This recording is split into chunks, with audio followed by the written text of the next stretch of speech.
Menyedihkan, ribuan TKI dan TKW ilegal pulang dalam kondisi sakit hingga meninggal dunia.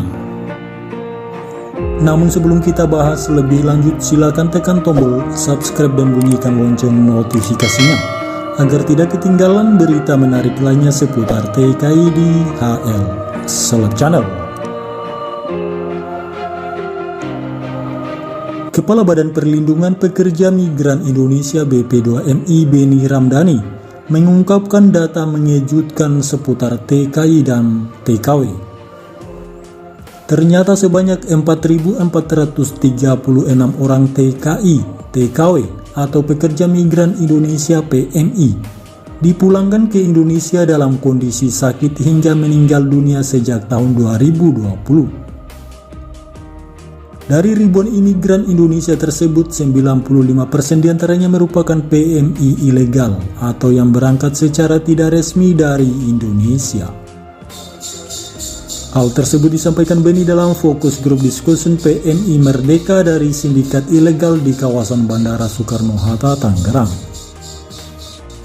Dalam 2 tahun terakhir ada 1.400 jenazah dan 3.036 PMI dalam kondisi sakit yang kami tangani kepulangannya kembali ke tanah air, ujar Beni Ramdhani pada Rabu 14 September 2022.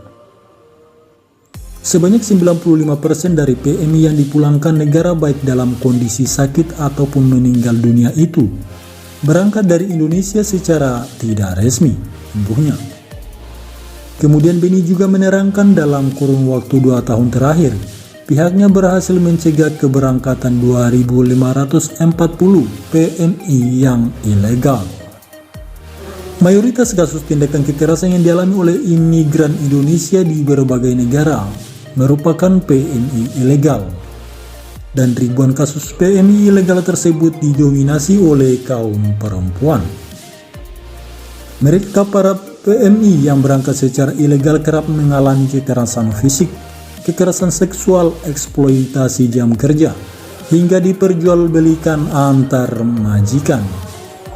Mereka PMI yang tidak resmi ini bisa bekerja sampai 20 jam dibandingkan yang resmi hanya bekerja selama 8 jam. Gaji mereka juga kerap tidak dibayar karena memang terikat dengan perjanjian kerja, kata Beni. Dan harus diingat, penempatan PMI ilegal ini mayoritas selalu mengorbankan kaum perempuan dan ibu-ibu, ungkapnya.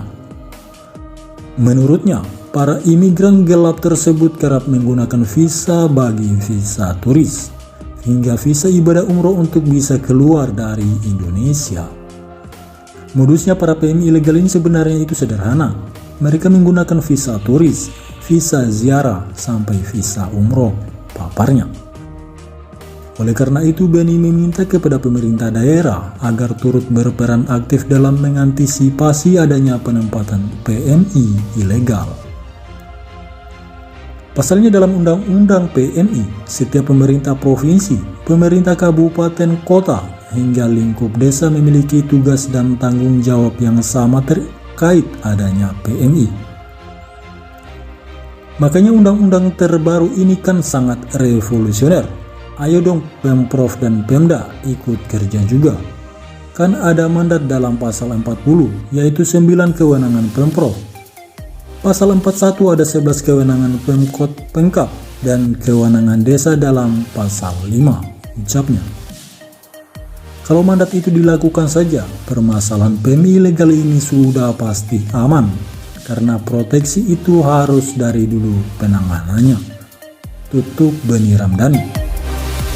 Demikian berita kali ini, pastikan Anda terus bersama kami di video kami berikutnya. Terima kasih kami ucapkan dan sampai jumpa.